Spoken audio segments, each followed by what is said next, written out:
सुधांशु त्रिवेदी जैसे लोग जो इतने बड़े स्कॉलर के रूप में बीजेपी के फायर ब्रांड प्रवक्ता के रूप में चलते हैं, वो भी जाति को कर्म से है, कर्म से ऐसा कहते हैं, जन्म से नहीं है, कर्म से है। तो उन्हीं की पार्टी जो अभी जाति जनगणना करवा रही है, तो बताएं सुधांशु त्रिवेदी या मोहन भागवत जैसे लोग, उसमें जो लोग अपनी जाति का प्रमाण पत्र दिखाकर आरक्षण पाकर टीचर और प्रोफेसर बन गए, अब उनकी जाति सरकार जाति जनगणना में क्या मानेगी? जब आप प्रोफेसर बन गए तो आप ब्राह्मण बन गए ना। सुधांशु त्रिवेदी तो बहुत बड़े ज्ञानी आदमी हैं, मोहन भागवत तो बहुत बड़े बौद्धिक हस्ती हैं इस देश के, करोड़ों लोगों का संगठन चला रहे हैं भाई। हमारे पीछे तो एक आदमी नहीं चलेगा शायद, उनके पीछे तो करोड़ों चलने वाले हैं। तो सुधांशु त्रिवेदी या मोहन भागवत जैसे कथित प्रबुद्ध लोग जो जाति को कर्म से मानते हैं, उनके लिए वो प्रोफेसर किस जाति के माने जाएंगे जो आरक्षण लेकर जाति प्रमाण पत्र दिखाकर प्रोफेसर बन चुके? यदि प्रोफेसर बनने के बाद भी वो दलित या शूद्र ही माने जाएंगे तो कर्म से जाति कैसे हो गई? और अगर वो माने जाएंगे तो उनका जो जाति प्रमाण पत्र है उसको कैंसिल करके उनको ब्राह्मण कब बताया जाएगा? होना कुछ नहीं है, बस मूलभूत बात यह है कि हिंदुओं के जाति धर्म कुल धर्म का नाश कर दो। उससे क्या होगा? अगर आपके ऊपर कोई आक्रमण होता है, आपके ऊपर कोई समस्या होती है, सबसे पहले आपके साथ जो खड़ा होने वाला संगठन वो आपकी जाति है। परिवार के बाद आपका परिवार पहले खड़ा होगा, आपके चाचा, आपके ताऊ। हाँ, ये अवश्य है कि जाति विद्वेष भी यहीं से उत्पन्न होता है। परिवार से बड़ा रक्षक कोई नहीं और परिवार से बड़ा कोई दुश्मन नहीं, दोनों बातें वही हैं। लेकिन खड़ा भी वही होगा जो आपसे संबंध को अनुभव करेगा।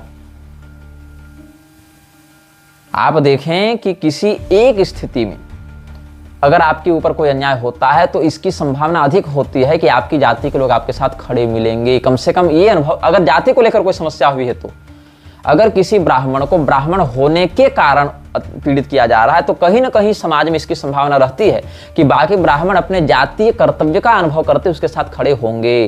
क्यों? क्योंकि वहां एक जातीय संबंध का वो अनुभव करते हैं। कहीं किसी क्षत्रिय के विरुद्ध अगर आप कुछ कहते हैं, व्यक्तिगत नहीं, उसके क्षत्रिय होने के टैग को लगाकर, तो कहीं ना कहीं इसकी संभावना समाज में सदैव से रहती है कि क्षत्रिय जाति से जो व्यक्ति अपने आप को संबंधित अनुभव करता है वो जातीय गौरव के कारण उठ खड़ा होगा। कहीं वैश्य वर्ण, मारवाड़ी, कोई समाज है, कोई व्यापारी है, कोई सिंधी है, कोई बनिया है, वो अपने जाति के लिए खड़ा होगा। आप जितने बड़ी बड़ी धर्मशालाएं देखेंगे, जितने बड़े बड़े अस्पताल, विद्यालय जो मारवाड़ियों के द्वारा संचालित हो रहे हैं, क्यों हो रहे हैं? क्या वो व्यक्तिगत रूप से निष्ठा रखने के कारण हो रहे हैं? नहीं, अपने जातिगत कर्तव्य, जातिगत गौरव को समझने के कारण वो हो रहे हैं। इतने बड़े बड़े जो मंच चल रहे हैं कथित वामपंथियों के और ये शूद्रों के, वो क्यों चल रहे हैं? जाति अनुभव के ही कारण चल रहे हैं। अब ये बात अवश्य है कि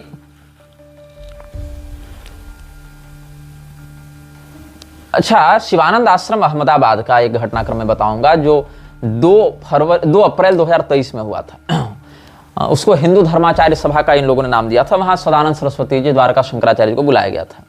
अब वहां पर उनकी उपस्थिति में एक वक्तव्य जारी किया गया कि वर्ण व्यवस्था कर्म से है, जन्म से नहीं है, और उस पर उनका हस्ताक्षर वो लोग लेना चाहते थे, जो मुझे सूचना मिली है। अब उस पर सदानंद सरस्वती जी ने कोई वक्तव्य दिया कि नहीं दिया ये तो मुझे नहीं पता है, लेकिन हस्ताक्षर नहीं किया और अगले दिन उस सभा में नहीं गए। इतना तो भगवत कृपा से हुआ।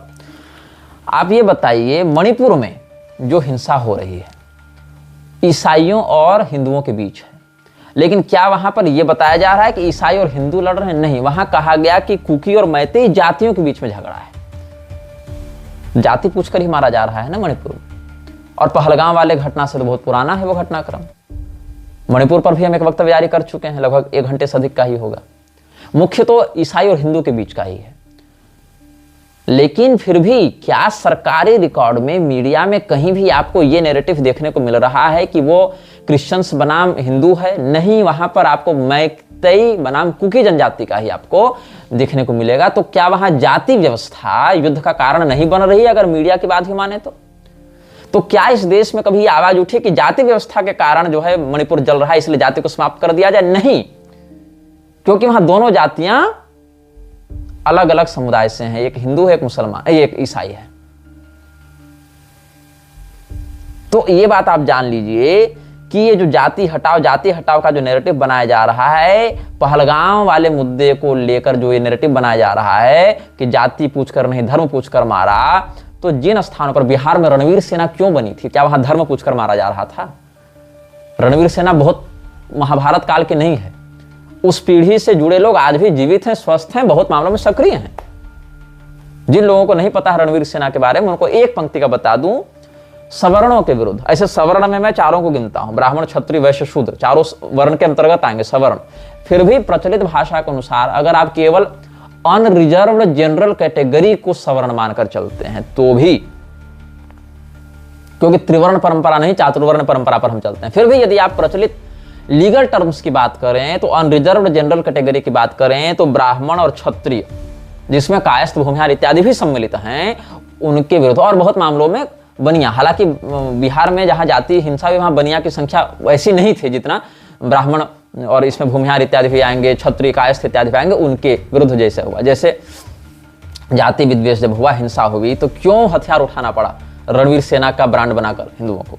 क्योंकि वहां धर्म पूछकर नहीं, जाति पूछकर ही मारा जा रहा था। और वो इतना व्यापक हो गया कि केवल बड़े लोगों को नहीं, 2-2, 3-3 साल के बच्चों को मारा जाने लगा, गर्भवती महिलाओं को मारा जाने लगा, रात रात भर गांवों की नाकाबंदी करके, घरों की रेकी कर करके 50-50, 100-100 लोगों को लाइन से खड़ा करके मारा जाता था। और ये कोई आदम जमाने की बात नहीं कर रहा मैं कि आदम हवा पैदा हुए 7000 वर्ष पहले तब हुआ था, कौन देखा कौन सुना। ये तो मतलब 2 पीढ़ी, 1 पीढ़ी पहले की बात है। कई मामलों में तो उनकी पीढ़ी अभी चल ही रही है। तो ये क्यों हुआ, या कई मामलों में क्यों हो रहा है? समाज से जाति व्यवस्था को हटाने से धर्मांतरण इतनी तेजी से बढ़ेगा जिसकी आप कल्पना नहीं कर सकते हैं, क्योंकि लोगों के पास एक संगठित बल नहीं रहेगा। आप जो कह रहे हैं ना कि सारे हिंदू एक हो जाओ, जाति हटाकर, ये कभी नहीं होगा। क्यों नहीं होगा? क्योंकि आज सड़क पर कोई एक हिंदू दूसरे हिंदू को नहीं पहचान रहा। आप सड़क पर मार खाते रहेगी, वो पीढ़ी हो गई है जो सड़क पर होते मर्डर पर, सड़क पर होते रेप पर कोई एक्शन नहीं लेना चाहती है। एक्सीडेंट का वीडियो बनाना स्वीकार करती है लेकिन उसकी सहायता नहीं करना चाहती। आज आपके सामने कोई व्यक्ति मर रहा हो ना, 100 कैमरा निकल जाएंगे, मोबाइल निकल जाएंगे उसका वीडियो रिकॉर्ड करने के लिए, लेकिन उसकी सहायता के लिए एक आदमी आगे नहीं जा पाएगा। क्योंकि अगर वो आगे चला जाएगा, एक तो संवेदना समाप्त हो चुकी है, दूसरे अगर वो चला जाएगा तो प्रशासन उसी पर इतने एफआईआर लगाएगा, उसी को इतनी बार कोर्ट बुलाएगा जांच पड़ताल और कार्रवाई के नाम पर कि अगला प्रायश्चित करेगा कि हम क्यों गए। वो मर जाता तो हम बच जाते कि सर हम तो दूर खड़ा थे, हम तो गए भी नहीं थे। ये इस सड़े हुए तंत्र का, इस लोकतंत्र का एक नंगा सत्य है। आप कहते हैं जाति व्यवस्था देश को कमजोर कर रही है, नहीं, जातीय गौरव ने ही इस देश को आज तक पूर्णतया ईसाई या पूर्णतया इस्लामी होने से बचा कर रखा है। ये जो हजारों हजार की संख्या में क्षत्रिय अपना माथा कटवाए थे ना, इसलिए नहीं कटवाए थे कि उनको पर्सनली आकर कोई मार रहा था। सनातन धर्म के अंतर्गत हम क्षत्रिय वर्ण में उत्पन्न हुए हैं और वह क्षत्रिय वर्ण, उस जाति का यह कर्तव्य हमारा है कि मैं प्रजा की रक्षा करूं। ये जो कर्तव्य का बोध था ना, इसी ने उन 14-14, 15-15 साल के लड़कों में यह आत्मविश्वास भरा कि 100-100 वृक्षों का माथा काट दें और मर जाएं, वो स्वीकार है, लेकिन रणभूमि से पीठ न दिखाएं। किसने ये भावना उनके अंदर भरी? ये जाति गौरव ने भरा। और जब एक क्षत्रिय महाराणा प्रताप के रूप में खड़ा होता है अपने जाति गौरव को, कर्तव्य को अनुभव करते हुए कि मैं क्षत्रिय हूं तो मेरा ये काम है, तो हर जाति अपना गौरव समझते हुए खड़ी होती। तो फिर भामाशाह खड़े होते हैं कि अगर हमारे पास पैसा है और हमारे राजा को उसकी आवश्यकता है धर्म की रक्षा करने के लिए, अगर वो क्षत्रिय होकर अपना कार्य करते हैं तो मैं वैश्य होकर अपना कर्तव्य करूंगा, मैं धन से सहयोग करूंगा। तब भील खड़े होते हैं, हमारी जाति का यह कर्तव्य है, वो खड़े होते हैं। तब उनके पुरोहित खड़े होते हैं कि हमारी जाति का यह कर्तव्य हम ये करेंगे। क्यों ये खड़े हुए? वो हिंदू धर्म की रक्षा के लिए अवश्य खड़े हुए, लेकिन अपने अपने कर्तव्य को उन्होंने जाति गौरव से ही समझा। हिंदू धर्म बिना वर्णाश्रम के नहीं चल सकता, वो उसके संगठनात्मक संरचना का आधार है।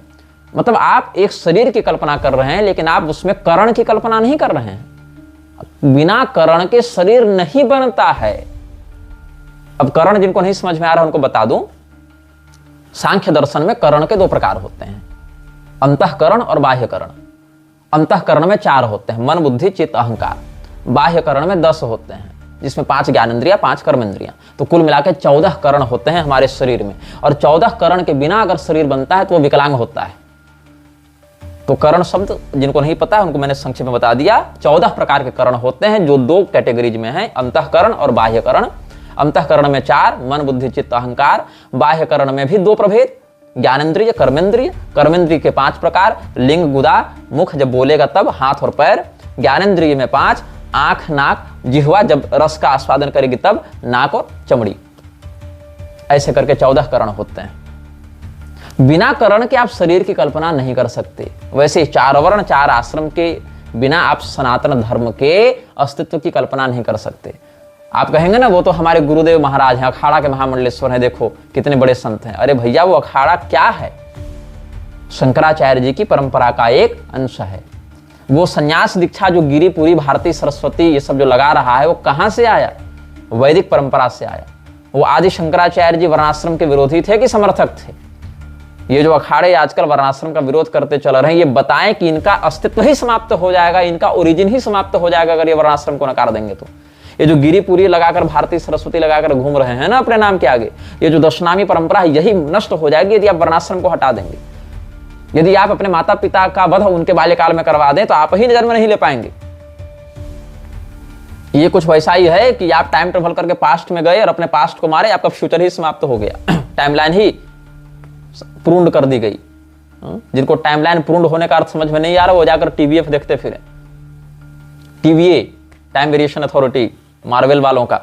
शास्त्र तो पढ़ोगे नहीं, कम से कम कॉमिक्स से पढ़ लो, कुछ समझ में आ जाएगा विषय। तो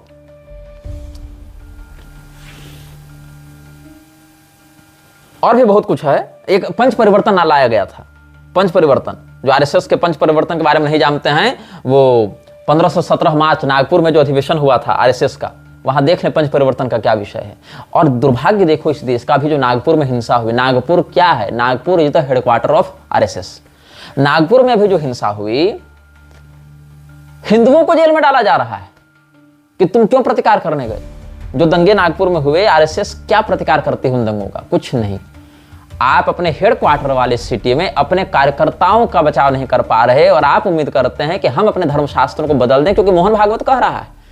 हम विवाह संस्कार को बदल दें क्योंकि मोहन भागवत कह रहा है। हम समलैंगिकता को अपना लें और बीफ खाने वाले के साथ भाईचारा निभाएं क्योंकि मोहन भागवत कह रहा है।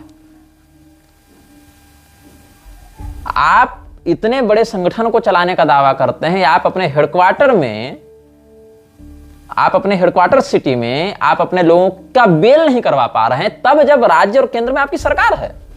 यह भी नहीं कि कांग्रेस सत्ता में है। In Maharashtra and in centre the BJP is ruling the government and you can't even grant a bail to your own followers. उस स्थिति में आप राष्ट्र नायक बनकर, विश्व गुरु बनकर चलेंगे और चाहते हैं कि हिंदू आपके पीछे चले, आप पर भरोसा करे और अपने आत्मरक्षा के लिए शास्त्रीय परंपरा को छोड़कर आपकी वही शाखा में जाकर हाफ पेट पहनकर लाठी घूमते फिरे। शाखा में राइम्स पढ़वा रहे हैं ये लोग। उधर 5 साल का मुसलमान का बच्चा जितना सफाई से पता है कि कौन सा कनेक्शन काटने पर व्यक्ति मरेगा, आपके 50 साल के वेटरन्स को नहीं पता है। और उसके बाद भी नागपुर हिंसा पर मुस्लिम राष्ट्रीय मंच चुप, जो आरएसएस का संगठन है, अनुषांगिक विभाग है। ऊपर से जो कुछ हिंदुओं ने कहा कि चलो भैया हम अपने दम पर लड़ेंगे, विश्व हिंदू परिषद और बजरंग दल वाले लोगों ने उनको भी जेल में डलवा दिया आपकी सरकार ने। तो हिंदू जो है उसको भी क्या पता नहीं कौन सा मोतियाबिंद हुआ है जिसका ऑपरेशन नहीं हो पा रहा है उसका। अच्छा,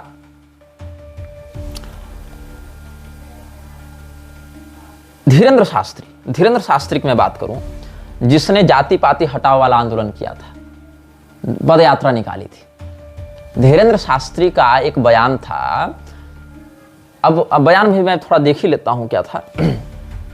हाँ, अब देश को, उसका वीडियो भी मेरे पास उपलब्ध है। अब देश को तोड़ने की जगह देश को जोड़ने का पाठ होना चाहिए। अब जात पात से ऊपर उठकर राष्ट्रवाद का पाठ होना चाहिए। अब एक हाथ में संविधान तो एक हाथ में गीता और कुरान होनी चाहिए। मेरा बयान नहीं, ये धीरेंद्र शास्त्री का बयान है। वृंदावन का एक कथावाचक धीरेंद्र शास्त्री के कार्यक्रम में गया था, बहुत बड़ा ब्रांड, कृष्णचंद्र ठाकुर। क्या कहा? ये हनुमान जी के अवतार है। हमको समझ में नहीं आ रहा है कि हनुमान जी के अवतार को ऐसी क्या आवश्यकता पड़ी कि रजत शर्मा के इंटरव्यू में बैठकर आपकी अदालत में कहना पड़ रहा है कि 500 मुसलमान परिवार हमारे मित्र हैं। हनुमान जी की कौन सी ऐसी ग्रह दशा आ गई उनकी कुंडली में कि उनके ये दिन आ गए हनुमान जी के कि हनुमान जी का जो अवतार है धीरेंद्र शास्त्री, वो हाथ जोड़कर मुसलमानों से वीडियो बनाकर क्षमा मांग रहा है अली और बजरंग बली वाले मुद्दे पर। जिनको कंट्रोवर्सी पता नहीं होगी वो गूगल में सर्च कर लें कि Dhirendra Shastri controversy in Ali and Bajrang Bali matter. हाथ जोड़कर, हालांकि जब उसके वो माफीनामा वाले वीडियो को हमने अपने पेज पर डाला तो कॉपीराइट का एक्ट लगाकर उसको डिलीट करवा दिया था, इसलिए मैं उसके वीडियो को अटैच नहीं करता हूं, ड्राइव में रखे हुए हैं सुरक्षित। कभी कोई केस मुकदमा अगर करेगा तो वहाँ प्रूफ देने के लिए होगा, तो सारे मैंने अपने पास रखे हैं। मैंने अपलोड किया था, बाद में वो कहा कि नहीं मेरा वीडियो तुम कैसे डाल रहे हो, रिपोर्ट मारकर वो वीडियो हटवा दिया था। खैर, तो अली और बजरंग बली वाले मुद्दे पर हनुमान जी के कथित अवतार, लज्जा नहीं चाहिए कृष्णचंद्र ठाकुर को, चापलूसी करने धर्मगुरु बने हो कि भागवत का मर्म बांटने धर्मगुरु बने हो? तो हनुमान जी के अवतार कौन हो गए? धीरेन्द्र कृष्ण शास्त्री। अब हनुमान जी के अवतार क्या कर रहे हैं ये देखो। हनुमान जी के अवतार कहते हैं कि अब इस देश में एक हाथ में गीता कुरान होनी चाहिए, दूसरे में संविधान होना चाहिए। संविधान कह रहा है, संविधान पुनर्जन्म को नहीं मानता, पुनर्जन्म को कुरान भी नहीं मानता है, पुनर्जन्म को गीता मानती है। तो ये बताइए कि गीता तो फिर बहुमत में नहीं आई, क्योंकि लोकतंत्र है ना, और पुनर्जन्म के विरुद्ध 2 वोट पड़ रहे हैं। लोकतंत्र कहता है कि बहुमत का सम्मान होना चाहिए। गीता के पास एक ही वोट है, बेचारी एक ही किताब, वही सबसे छोटी, 700 श्लोक है। आर्य समाजियों के माने तो 70 है, 700 तो हम लोग मान रहे हैं, ऐसे 742 हैं, लेकिन चलो उपलब्ध में 700 ही मान के अगर चले तो कुरान और भागवत, ये कुरान और संविधान की तुलना में तो लघु कलेवर हो गया, ऊपर से बेचारे एक ही वोट, तो पुनर्जन्म को नकार दिया जाए, है ना। तो ये स्थिति है कि हनुमान जी का जो अवतार बताकर हिंदुओं के माथे पर नाच रहा है, और हिंदू जय बागेश्वर धाम और जय बालाजी और जय धीरेन्द्र शास्त्री कहता फिर रहा है, वो उस धीरेन्द्र शास्त्री के 5 पॉइंट्स में आपको बताता हूं। पॉइंट नंबर 1, धीरेन्द्र शास्त्री ने खुलेआम ऑन मीडिया रिकॉर्ड ये स्वीकार किया है कि 500 मुसलमान परिवार उसके मित्र हैं, मेरे एक भी नहीं। उसने खुद स्वीकार किया वो मुसलमानों के साथ चाय पीता है, मैं हिंदुओं के साथ भी नहीं पीता, लेकिन मुसलमान की तो खैर दूसरी बात हो गई। जो आज पाकिस्तान के खिलाफ आक्रोश बना रहा है हिंदू, जो हिंदू मुझे चैलेंज करता है कि तुम जाकिर नाइक का विरोध क्यों नहीं करते हो, धीरेन्द्र शास्त्री का विरोध क्यों करते हो, हिंदू होकर हिंदू का विरोध क्यों करते हो, उसको मैं बता दूं, मेरे लिए Dhirendra Shastri is parallel to Zakir Naik, they are not opposite parties. जो धीरेन्द्र शास्त्री वही जाकिर नाइक है। कैसे? जिस दिन आपने कहा कि एक हाथ में कुरान होनी चाहिए, उस दिन आपने कुरान को मान्यता दी। कुरान को मान्यता देने वाला कोई भी व्यक्ति सनातन धर्मी नहीं हो सकता, ऐसा मेरा विचार है। दूसरी बात, आप लोगों ने कहा कि धीरेन्द्र शास्त्री दुबई जाकर हिंदू धर्म का प्रचार कर रहा है। देखो, दुबई जाकर हिंदू धर्म का प्रचार करवा दिया। दुबई जाने के लिए पैसा आपने दिया था, फ्री में कार्यक्रम हो गया दुबई में। पैसा कहां से आया धीरेन्द्र शास्त्री के पास? मैं बताता हूं। आपने एक फोटो देखा होगा धीरेन्द्र शास्त्री के साथ, कोई शेख है, वो शेख उसका कार्यक्रम करवा रहा है। आप उस शेख की इमेज को रिवर्स सर्चिंग करें गूगल में, वो फोटो है बू अब्दुल्ला की। आप बू अब्दुल्ला के ट्विटर अकाउंट पर जाएं, वेरीफाइड पर, ऑफिशियल पर। बू अब्दुल्ला वही व्यक्ति है जिसने नूपुर शर्मा वाले प्रकरण पर भारत सरकार को जमकर लताड़ लगाई थी, और हमारी विश्वगुरु सरकार वो निर्लज्ज सरकार थी जो अपनी पार्टी की प्रवक्ता नूपुर शर्मा, जो कि एक कंपैरिजन मात्र कर रही थी, उसने भी पैगंबर या अल्लाह को भला बुरा नहीं कहा था। उसने बस ये कहा कि तुम हमारे शिवलिंग का, ज्ञानवापी मंदिर का अपमान कर रहे हो, अगर हम भी तुम्हारे आराध्यों के बारे में ऐसा कहें तुमको कैसा लगेगा। ये कंपैरिजन था, एक सिचुएशनल कंपैरिजन को उन्होंने जो है ब्लास्फेमी में जोड़ दिया, ईशनिंदा में जोड़ दिया। पूरे इस्लामी जगत ने, नॉट केवल Bharat, not only in India but international issue बना दिया इसको। तो बू अब्दुल्ला दुबई से बैठकर भारत की, आपके द्वारा जो है ना जनप्रतिनिधि जो आपके बैठे हुए हैं, विश्वगुरु, हिंदू हृदय सम्राट, निर्वाचित सरकार भारत की, 56 इंच सीना वाली सरकार, उसको गाली दे रहा था यही बू अब्दुल्ला कि नूपुर शर्मा को जल्दी से जल्दी दंडित करो। उसके ट्वीट्स हम सार्वजनिक कर चुके हैं। मेरे छराज के मेरे छराज सीरीज आने से ठीक पहले, जब हमने कहा था कि आपके हिंदू धर्मगुरु क्यों आतंकवादियों से गले मिल रहे हैं, वो बू अब्दुल्ला है। अब आप कह सकते हैं चलो बू अब्दुल्ला मुसलमान है, उसको सेंटिमेंट्स हर्ट हुए होंगे, लेकिन वही बू अब्दुल्ला पीओके, पाक ऑक्युपाइड कश्मीर के प्रधानमंत्री के साथ बैठक कर रहा है। आपको बता दूं, पाकिस्तान में 2 प्रधानमंत्री हैं। एक प्रधानमंत्री जो है वो इस्लामिक रिपब्लिक ऑफ पाकिस्तान का इलेक्टेड प्राइम मिनिस्टर होता है, मतलब जैसे हम नरेंद्र मोदी वैसे वहां का इलेक्टेड प्राइम मिनिस्टर। दूसरा एक पीओके का प्राइम मिनिस्टर होता है, मतलब वो क्या है, वहां पर कश्मीर का वो भाग जो अभी पाकिस्तान के अधीन है, उस भाग का वो प्राइम मिनिस्टर है। और आपको बता दूं, भारत में भी 2 प्रधानमंत्री होते थे, जिनको नहीं पता वो जान लें। कश्मीर में 2 प्रधानमंत्री और भारत पाकिस्तान में 2 प्रधानमंत्री, कुल मिलाकर देखें तो 4 प्रधानमंत्री हो जाते थे बैठक में, तब ये बात आगे आती थी। एक पाकिस्तान की जनता के द्वारा चुना गया प्रधानमंत्री, जो इस्लामिक रिपब्लिक ऑफ पाकिस्तान का प्राइम मिनिस्टर होता है। दूसरा रिपब्लिक ऑफ इंडिया, आईआरपी और आरओपी, दो देश हैं जिनको आप सामान्यतया भारत और पाकिस्तान के रूप में जानते हैं। भारत भी ये नहीं है, ये है रिपब्लिक ऑफ इंडिया। और ये रिपब्लिक ऑफ इंडिया में बहुत से भाग आते रहते हैं और जाते रहते हैं। जैसे जब भारत आजाद हुआ था तो उसमें बहुत से ऐसे हिस्से नहीं थे भारत में जो आज भारत में है। सिक्किम नहीं था, सिक्किम बाद में मर्ज हुआ है सर। और जो फ्रेंच कॉलोनीज थी वो सब नहीं थे, ये सब गोवा और पुडुचेरी है, पौंडीचेरी, ये सब नहीं था पहले। ये डच कॉलोनीज, फ्रेंच कॉलोनीज या सिक्किम का राजतंत्र, ये सब को बाद में भारत में मर्ज किया गया है। किसमें? भारत की तो अंतर जो शास्त्रीय सीमा है वो तो उसमें बांग्लादेश, म्यांमार, पारस देश, पाकिस्तान, अफगानिस्तान, गांधार सब आ जाएंगे। मैं बात कर रहा हूं रिपब्लिक ऑफ इंडिया की। तो आप जिस देश में रह रहे हैं उसको आप भारत कहते हैं, ठीक है, लेकिन इसका लीगल नाम क्या है? यूएन में ये प्रेजेंट करता है खुद को किस रूप में? रिपब्लिक ऑफ इंडिया, इस रूप में, मतलब भारत गणराज्य। और इस गणराज्य में अगर संवैधानिक मान्यता मिलती है तो किसी नए को सम्मिलित भी किया जा सकता है, किसी पुराने को इजेक्ट भी किया जा सकता है। सबमर्जिंग ऑफ अ लैंड और इजेक्टिंग अ लैंड कहां से? From the Republic of India. यह कॉन्स्टिट्यूशनल तथ्य है। तो दो देश जो अंग्रेज बांट कर गए थे, जिसमें पूर्वी पश्चिमी पाकिस्तान जो बाद में बांग्लादेश बन गया, वो भी इस्लामिक रिपब्लिक ऑफ बांग्लादेश हो गया ना वो। तो पाकिस्तान और भारत के दो इलेक्टेड प्राइम मिनिस्टर्स होते थे। और भारत में भी दो कश्मीरी प्रधानमंत्री, पाकिस्तान कश्मीर का एक सेपरेट एक्ट बनाया गया था। उसमें 3 भाग थे, पीओके, आईओके, सीओके। अब पीओके क्या है? पाक अधिकृत कश्मीर, पाकिस्तान ऑक्युपाइड कश्मीर। आईओके क्या है? India occupied Kashmir.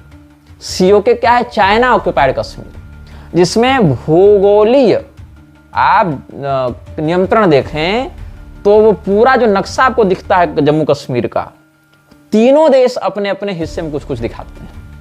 मतलब भारत जितना कश्मीर अपने नक्शे में दिखाता है उतने पूरे नक्शे पर उसका कब्जा नहीं है। भारत दावा करता है कि वो कब्जा है।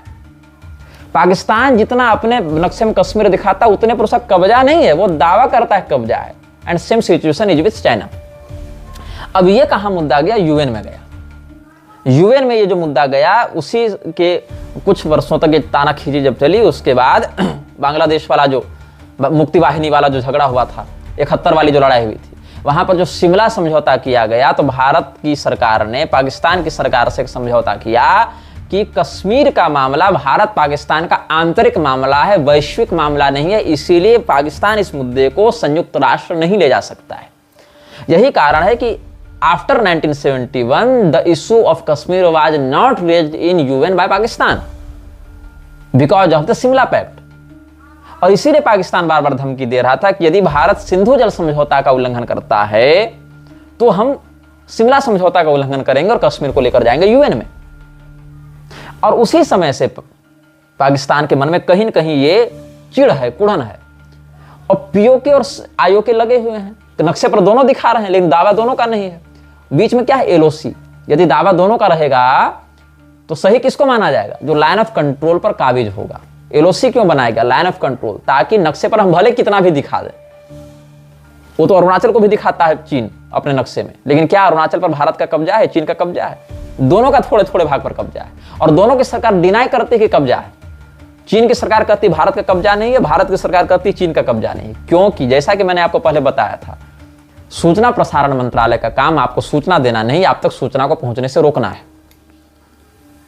और इस बात को सुनिश्चित करना है कि यदि वो सूचना आप तक पहुंच भी रही है तो वैसे ही पहुंचे, उतनी ही पहुंचे जितना सरकार अपने अनुसार हित में चाहती है, विद्रोह से बचने के लिए। और इसका सबसे बड़ा उदाहरण है जूलियन असांजे। जिनको जूलियन असांजे के बारे में नहीं पता है उनको मैं बताऊं, जूलियन असांजे एक व्यक्ति था जिसने पूरी अमेरिकी सरकार को दुनिया के सामने ऐसा नंगा किया जैसा किसी दूसरे ने नहीं किया था। उसने विकिपीडिया की तर्ज पर एक वेबसाइट बनाई थी जिसका नाम था विकीलीक्स।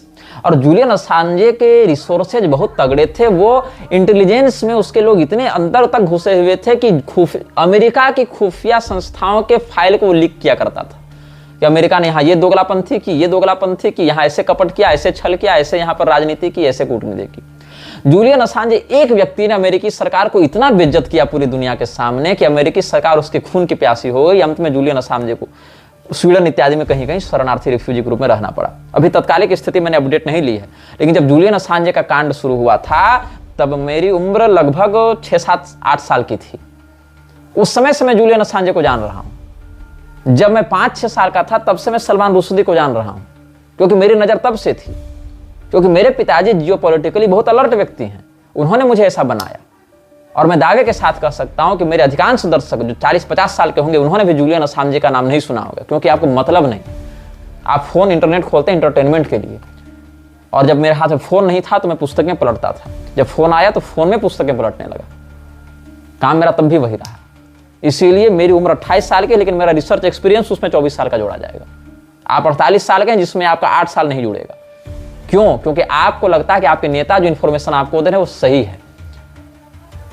नेता आपको सही इंफॉर्मेशन देने के लिए नहीं बने होते हैं। ऐसे आपको तो ये भी लगता है कि नेता देश चलाते हैं। नेता देश नहीं चलाते, देश ब्यूरोक्रेट्स चलाते हैं। भाई अभी जो शिक्षा मंत्री बना है पहली बार इलेक्शन लड़के, उसको क्या पता कि क्या हमारे पास क्या चल रहा है, कैसे? उसको तो ब्यूरोक्रेट्स बताएंगे ना। देश ब्यूरोक्रेट्स चलाते हैं। यही कारण है ब्यूरोक्रेट्स का असैसिनेशन नहीं होता है, नेताओं का होता है। इक्का दुक्का अपवाद, अनिल पाल्टा वगैरह को छोड़ दें, जो कि थोड़ी निजी खुन्नस थी माओवादियों से, वो सबको छोड़ दें, कुछ इक्का दुक्का मामलों को, तो ऐसे जो असैसिनेशन होता है, इंदिरा गांधी का हो गया, राजीव गांधी का हो गया, होम सेक्रेटरी का नहीं हुआ। क्यों नहीं हुआ भाई? चीफ सेक्रेटरी का असैसिनेशन सुने भारत में? क्यों नहीं हुआ? जबकि प्राइम मिनिस्टर को इंफॉर्मेशन मिल कहां से रही है? होम सेक्रेटरी से ही तो मिल रही है, चीफ सेक्रेटरी से ही तो मिल रही है। रिपोर्टिंग ऑफिसर कौन है उसका? प्राइम मिनिस्टर का, होम मिनिस्टर का रिपोर्टिंग ऑफिसर कौन होता है? सेक्रेटरी होता है ना। तो सेक्रेटरी क्यों नहीं मारा जा रहा है? वो कैसे मारा जा रहा है? जबकि मिनिस्टर की सिक्योरिटी सेक्रेटरी से अधिक होती है। सचिव की सुरक्षा मंत्री की सुरक्षा से कम होती है, क्योंकि उसका काम कहीं ना कहीं सुरक्षा देना भी होता है। लेकिन अमेरिका का राष्ट्रपति मार दिया जा रहा है, केनेडी, वो भी घर में घुसकर नहीं, ऑन रोड शो। आप सोच सकते हैं कि गुप्त रूप से अगर किसी को मारा जाएगा तो समझ में आता है, चलो आपको भरी सड़क पर अमेरिका का राष्ट्रपति होने के बाद गोली मार दी जा रही है, और आज तक अपराधियों को दंड नहीं मिला इन 7 डिकेड्स। ब्यूरोक्रेट्स नहीं मर रहे हैं। क्यों भाई? ब्यूरोक्रेट्स कौन से संजीवनी चाट कर बैठे हुए हैं? तो आप समझ सकते हैं, आगे ज्यादा बोलने की आवश्यकता नहीं है। तो धीरेन्द्र शास्त्री की मैं बात कर रहा था, पीओके आईओके पर मेरा विषय गया था। तो पाकिस्तान ऑक्यूपाइड कश्मीर का जो प्राइम मिनिस्टर है वो परम मित्र किसका है? अबू अब्दुल्ला का। आज जो आप कह रहे हैं ना कि हम ऑपरेशन सिंदूर का समर्थन करते हैं, बिल्कुल कीजिए, कोई बात नहीं। अधिक से अधिक मिलक्ष मरेंगे, सनातन का ही कल्याण होगा, मुझे उससे कोई आपत्ति नहीं। मैं तो कहता हूं फुल फ्लेज न्यूक्लियर वार भी कर दे तो मुझे पर्सनली कोई आपत्ति नहीं है। मैं भी कोई अमृत पे करने नहीं आया हूं कि बाकी मर जाए तो मैं जिंदा रहूं। मरना सबका निश्चय है, लेकिन अगर किसी ऐसे गिरोह के मरने से जो 1000 वर्षों से पूरे विश्व को एक पैशाचिक आतंक से त्रस्त किए हुए है, उसके विनष्ट होने से पृथ्वी कुछ बेहतर हो सकती है, तो मुझे इसमें कोई आपत्ति नहीं है। फिर भी एक बात अवश्य है, हिंदुओं की मूर्खता देखो कि ओवैसी ने पाकिस्तान मुर्दाबाद का नारा लगा दिया, हिंदू उसको पिछले 48 घंटे से अपना परमपिता बनाए घूम रहे हैं। ये भूल गए कि यही ओवैसी पूरे देश में हिंदुओं को 15 मिनट के अंदर काटने की बात करता था। ये भूल गए कि उसी ओवैसी ने सीता माता को गाली दी थी। ये भूल गए कि उसी ओवैसी ने पूरे देश में गजवाए हिंद का पूरा बैकग्राउंड तैयार कर रखा है, तुरंत साफ सारा रिकॉर्ड। क्यों? क्योंकि उसने अल तकिया का प्रयोग करते हुए पाकिस्तान मुर्दाबाद बोल दिया। बस ये हाल है हिंदुओं का।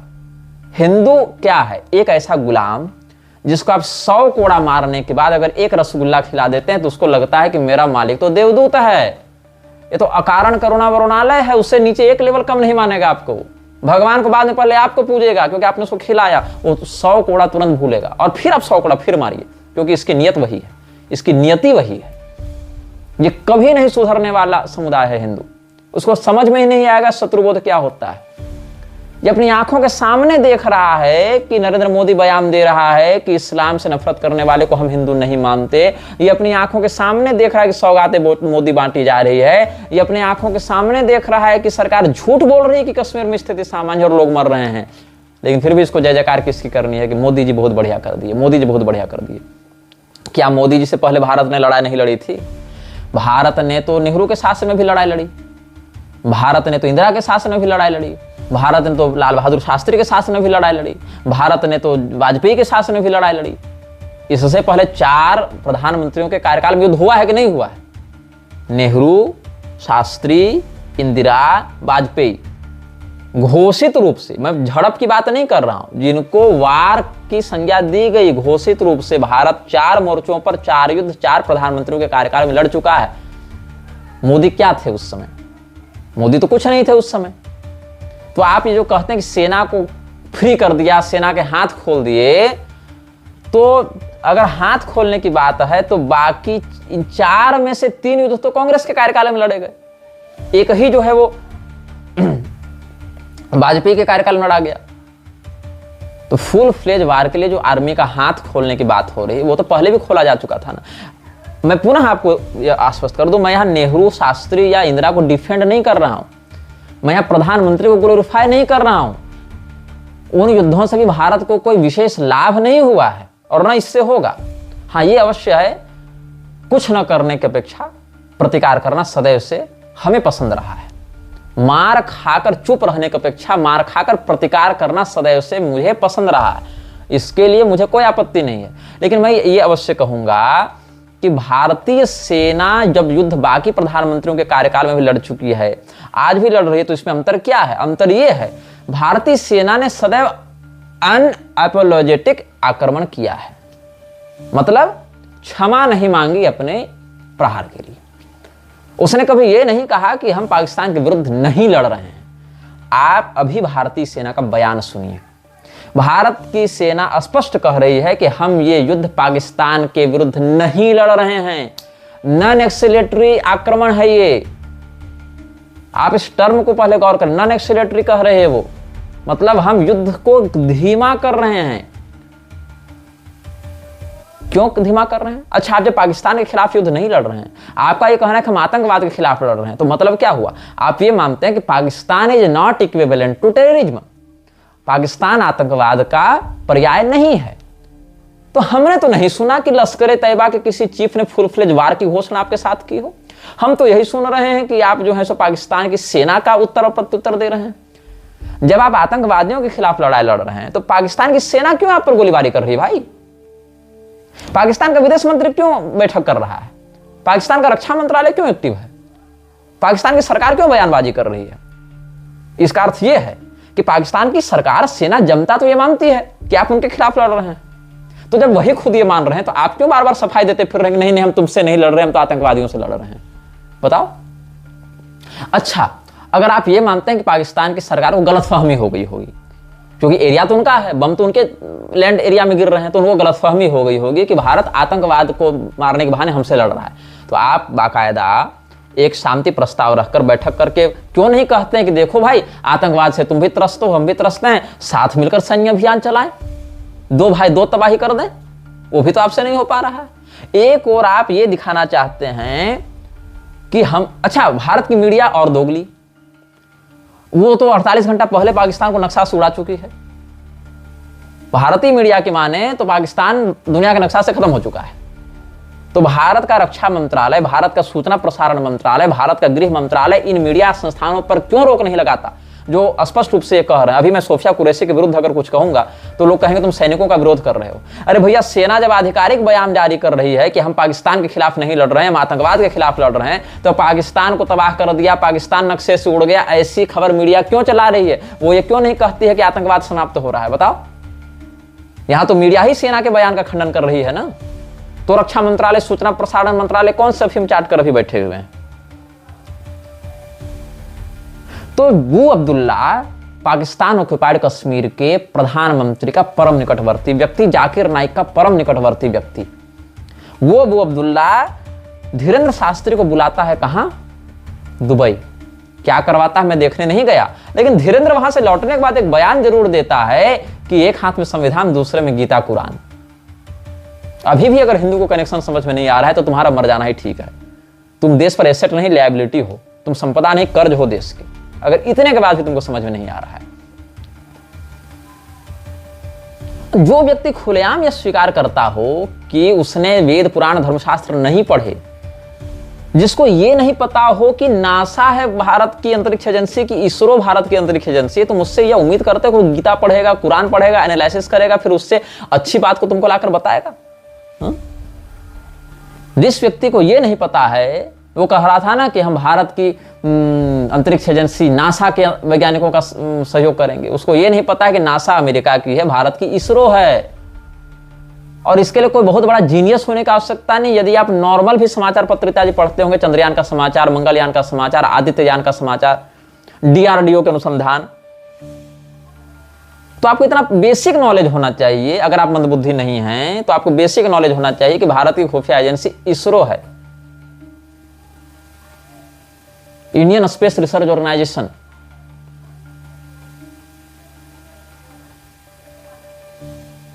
तो नासा जो है वो भारत की नहीं, अमेरिका की संस्था है, जिसके हनुमान जी इसको इतना भी नहीं बता पा रहे, ज्ञानेनाम अग्रगण्य होने के बाद। उस व्यक्ति को आप कैसे उम्मीद कर सकते हैं कि उसको इतनी समझ होगी कि गीता और कुरान में which is best for Hindus? ये सब भाजपा के बूथ कर्मचारी के अलावा और कुछ नहीं है। वोट मैनिपुलेट करने के अलावा और कुछ नहीं कर सकते हैं। आज से 10 साल पहले रामदेव ही भाजपा के लिए ऐसा ही एक व्यक्ति था। आज रामदेव से तुम पूछो कि तुमने तो कहा था कि 40 रुपए पेट्रोल आ जाएगा, पेट्रोल तो 100 पार चला गया, तो कहेगा अरे जब बोलना था तो बोल दिया। मतलब ये अपने बयान की अकाउंटेबिलिटी नहीं लेते हैं, लेकिन इनके बयान से प्रभावित होकर आप वोट देते हैं, आपके वोट से सरकार बनती है, कमीशन बनते हैं। अब आप कहेंगे तुम कांग्रेस को सपोर्ट कर रहे हो। नहीं, हमने कभी भी कांग्रेस को वोट डालने नहीं कहा। हमने कभी यह नहीं कहा कि आप कांग्रेस की सत्ता ले आइए। हमारा किसी कांग्रेस नेता के समर्थन में आप लेख या फोटो या वैसा नहीं देख सकते हैं कि मैं किसी कांग्रेस नेता के साथ मिल रहा हूं या समर्थन में बयान जारी कर रहा हूं। हां, अगर कोई पहचान छिपाकर मिलने आ जाए तो अलग बात है, जो मुझे पता नहीं हो। लेकिन मुझे नहीं लगता भारत के किसी और प्रवक्ता ने ऐसा कोई नियम पत्र जारी किया होगा जिसमें हमने स्पष्ट कहा कि किसी पार्टी से जुड़ा कोई नेता मेरे मंच पर नहीं दिखना चाहिए। यह हमने जारी किया। तो आप ये बताइए, कोई व्यक्तिगत रूप से अगर मिलने आ गया हो मेरे संज्ञान के बिना तो मैं उसको नहीं जानता, लेकिन पॉलिटिकल पोलराइजेशन के दृष्टिकोण से अगर देखें, जैसे ये लोग पॉलिटिकल पोलराइजेशन करते हैं कि मोदी जी ऐसा कर दिए, राहुल गांधी ऐसा कर दिया, राहुल गांधी जीनियस है, मोदी जी विश्वगुरु है, ऐसा पॉलिटिकल पोलराइजेशन हमने किसी पार्टी का कभी नहीं किया है। In fact I am not the supporter of the system of present democracy, क्योंकि मैं उस सिद्धांत का पक्षधर हूं जहां यह कहा जाता है कि खराबी गाड़ी में है और आप ड्राइवर बदल रहे हैं गाड़ी को ठीक करने के स्थान पर। तो वोट बन गई, सरकार बन गई, लेकिन मैं ये जरूर देख रहा हूं, हिंदुओं के ऊपर हुए नरसंहार का बहाना बनाकर बीजेपी आई। कहां आई? यूपी में आई। आदित्यनाथ को मुख्यमंत्री बनाया गया। आदित्यनाथ मुख्यमंत्री क्यों बने? अपनी काबिलियत से बने, केंद्र के रहमो करम पर बने, हिंदुओं के मतलब समर्थन कारण बने। क्यों बने? आप अगर 2017 का इलेक्शन याद करेंगे, 2017 का मार्च चल रहा था, जहां तक मुझे याद है, मैं छत्तीसगढ़ में था उस समय, पहली बार गया था मैं। जिनके यहाँ ठहरा था वो अपना न्यूज चला रहे थे। उस समय दूर दूर तक कहीं भी आदित्यनाथ को मुख्यमंत्री के रूप में प्रोजेक्ट करने की कोई योजना नहीं थी, जहां तक मुझे याद है। आदित्यनाथ का नाम अचानक से सामने आया, वो केशव प्रसाद मौर्य ये सब चल रहे थे सब। आदित्यनाथ को जनता ने मुख्यमंत्री बनाया। क्यों बनाया? आदित्यनाथ बहुत सुंदर दिखते हैं, वेंडजल दिखते हैं, इसीलिए नहीं, क्योंकि कहीं ना कहीं जनता के मन में उनकी छवि थी कि जो व्यक्ति मेरे दुखों से अपने दुख को जोड़कर संसद में रो सकता है, वो कहीं ना कहीं मेरे दुख से सहानुभूति रखता है। उसके हाथ में अगर सत्ता रहेगी तो वो व्यक्ति हमें सुरक्षित रखेगा। हाँ, ये बात मैं मानता हूं कि बाकी स्टेट्स की तुलना में यूपी का लॉ एंड ऑर्डर कंपैरेटिवली ठीक है, not the best but comparatively, despite of many flaws, it is better than others, इतना माना जा सकता है। और इसमें मैं आदित्यनाथ को यह नहीं कहूंगा कि उनका एडमिनिस्ट्रेशन बिल्कुल खराब है। अन्य की तुलना अगर की जाए तो बेहतर है, not the best but better than others, इतना मान सकते हैं। लेकिन हालांकि है तो सिस्टम वही, तो सिस्टम तो अपना काम निकाल लेगा आपसे।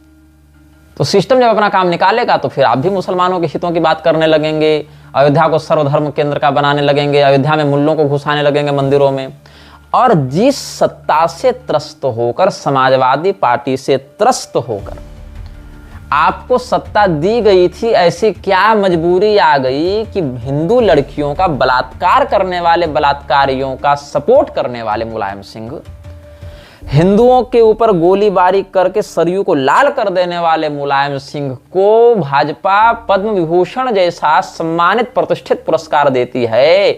आदित्यनाथ के मुंह से एक लाइन नहीं निकलती। टेम्पररी गूंगा हो गए थे आदित्यनाथ, लकवा मार गया था जवान को। अच्छा चलो, यदि आपको लगता है कि आप केंद्र से टकराने की स्थिति में नहीं थे तो भैया चुप रह जाते, लेकिन नहीं, आप तो उसके मरने पर आंसू बहा रहे हैं, श्रद्धांजलि देते फिर रहे हैं मृत्यु दिवस पर, जबकि वोट आपने मांगा था उन हिंदुओं की लाश पर, कोठारी ब्रदर्स की लाश पर आपने मांगा था वोट कि हिंदुओं की लाश नहीं गिरने दूंगा। तो ये क्या चल रहा है? तो क्या मैं एंटी बीजेपी हूं या ये एंटी हिंदू हैं? ये चिंतनीय विषय है कि नहीं। यदि एक व्यक्ति रेप करता है, उसके लिए संविधान जो सजा अपना जो भी एक्ट में तय किया होगा, अगर कोई नेता रेप करता है तो उस पर वही नियम लागू क्यों नहीं होता?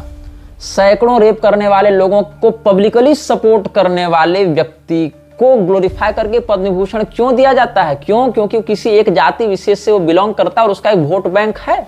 मतलब यदि कल को आपको वोट लेना होगा तो आप तो हमारी बहू बेटी पत्नी का बलात्कार करने वाले व्यक्ति को भी आप ग्लोरीफाई करके भारत रत्न दे देंगे। यही आपकी नीयत दिख रही है, ये आपका नंगा सत्य है।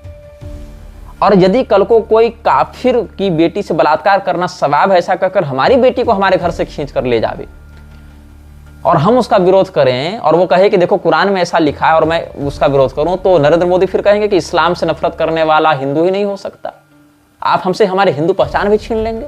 ये आपकी नीयत साफ दिख रही है। और अगर हम कहें कि हम हिंदू हैं लेकिन हमको इस्लाम के सपोर्ट से हिंदू नहीं बने रहना है, तो मोहन भागवत हो जाएंगे, कहेंगे इस्लाम के बिना हिंदू तो अधूरा है। मतलब हिंदू तो 8वीं शताब्दी से पूरा हुआ, जब इस्लामी लोग यहाँ आकर हमें मारने लगे, हमारी बहु बेटियों का बलात्कार करने लगे, तब हम पूरे हो गए। उससे पहले तो अरबों वर्षों से हिंदू सनातन धर्म अधूरा था क्योंकि इस्लाम तब था नहीं। मतलब ये मनोरोग नहीं है तो क्या है कि आप अपने शत्रु को, स्टॉकहोम सिंड्रोम आप जानते हैं कि नहीं? नहीं जानते होंगे तो गूगल में सर्च कर लीजिएगा। अपने टायरेंट के प्रति सिंपैथी का जो मनोरोग है वो सिंड्रोम हो गया है हमारे नेताओं में। एक व्यक्ति था, उसने किडनैपिंग की थी, उस किडनैपर ने अपने उस विक्टिम पर इतने अत्याचार किए, फिर भी उस विक्टिम के मन में अपने उस किडनैपर के प्रति सहानुभूति और भाईचारा डेवलप होने लगा। ये एक पागलपन था, मनोरोग था। और इस सिंड्रोम से भारत का हिंदू, भारत के हिंदू के धर्मगुरु, भारत के हिंदू के नेता सभी ग्रस्त हो चुके हैं, सभी ग्रस्त हो चुके हैं। तो जो धीरेन्द्र शास्त्री एक हाथ में गीता और दूसरे में एक कुरान और संविधान की बात करता है, जो Dhirendra Shastri Pakistani prime minister PoK, वो भी पाकिस्तान ने पीओके के प्राइम मिनिस्टर और जाकिर नाइक के परम मित्र बू अब्दुल्ला के साथ उसके पैसे पर दुबई जाकर मंच साझा करता है, जो खुद को 500 मुसलमानों का मित्र बताता है किंतु स्वयं को हिंदू धर्म शास्त्रों में अनपढ़ बताता है। आप उससे हिंदू धर्म के पुनर्जागरण की उम्मीद करते हैं क्योंकि वो एक पर्चा लिख देता है और लाखों लोग उसके यहाँ आते हैं। उन लाखों लोगों में से कितने लोग सनातन धर्म के विषय में जान रहे हैं भाई? वो नहीं जान रहे। वो मीडिया मैनेजमेंट के कारण आकर्षित होकर वहां गए कि कदाचित ये बाबा जी हमारे दुखों को दूर कर दे। उनके पास कोई विजन नहीं है देश को लेकर, उनके पास कोई बौद्धिकता नहीं है इस देश को लेकर। वो इस देश की स्थिति से बिल्कुल अवगत नहीं है कि किस बारूद के ढेर पर वो बैठे हुए हैं। This video may get deleted soon. Please download using third-party apps. You may also re-upload this video on your channels. Thank you.